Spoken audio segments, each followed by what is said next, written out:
Hello everyone. सो आज आप सोच रहे होंगे ये इतना बड़ा सा वर्ड इसने स्क्रीन पे क्या रख दिया है।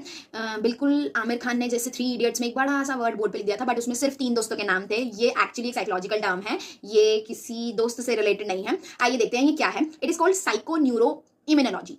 It stands for PNI, psycho neuro immunology. Okay, क्या होता है ये, आइए जानते हैं।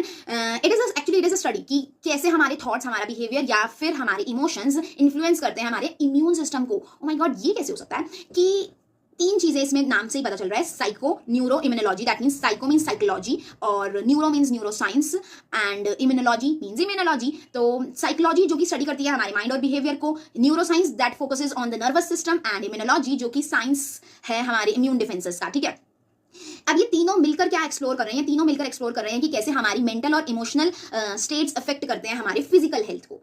ठीक है, और स्टडीज भी बताती हैं कि जब भी हम स्ट्रेस एक्सपीरियंस कर रहे होते हैं तो 2 तरीके के हार्मोन्स हमारी बॉडी में रिलीज होते हैं। One is cortisol and the other one is adrenaline. तो ये शॉर्ट टर्म सिचुएशन के लिए it might be useful for us, लेकिन अगर क्रॉनिक स्ट्रेस कोई फील कर रहा है ना तो ये इंपैक्ट करता है उनके इम्यूनिटी सिस्टम को। ठीक है, इम्यूनिटी सिस्टम पर इंपैक्ट पड़ता है कि क्या वीक हो जाएगा वो।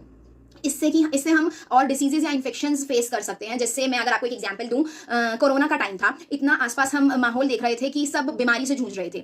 तो उस समय पे हमें यही बोला जाता था कि आप अच्छा सोचिए, अच्छा एनवायरमेंट में रहिए, एंगेज योर सेल्फ, है ना। कुछ चीजें लोग घर में कर रहे थे जिससे कि उनका माइंड डाइवर्ट रहे या वो एंगेज रहे कुछ अच्छी एक्टिविटीज में, जिससे वो स्ट्रेस नहीं लेंगे तो उनका इम्यूनिटी सिस्टम स्ट्रॉन्ग रहेगा। उस टाइम पे यही जरूरी था कि हमारा इम्यूनिटी सिस्टम स्ट्रॉन्ग रहे, वो वीकेंड ना हो। और मैंने बहुत से केसेस भी अपने सामने देखे थे जिनको माइनर कोरोना था। ऑब्वियसली वो क्वारंटाइन थे उस टाइम पे, तो बट उन्होंने ट्राई किया अपने आप को हर तरीके से किसी ना किसी दूसरे कामों में एंगेज रखने का या अपने आप को पॉजिटिव रखने का, जिस कारण वो बहुत जल्दी उस डिसीज से टैकल कर पाए थे और कोप अप कर पाए थे। तो इसीलिए बोला जाता है कि आप ना पॉजिटिव सोचिए जिससे आपकी बॉडी उसी अकॉर्डिंग रिएक्ट करेगी। और ऑन दी अदर हैंड अगर हम देखें, हम पॉजिटिव हैं, हैप्पी हैं, रिलैक्स फील कर रहे हैं, तो ये हमारी इम्यूनिटी को बूस्ट करता है डेफिनेटली, और इम्यून सेल्स अच्छे रहते हैं, एक्टिव रहते हैं हमारे। इसी के साथ mind and body is actually a connection at the core of psycho neuro immunology.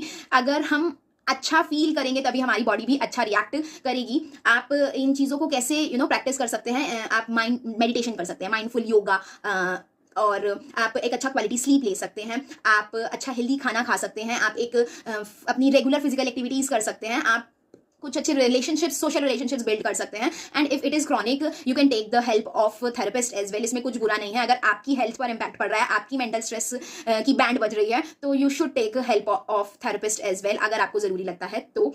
And with this I just want to end the video and I just want to say one thing.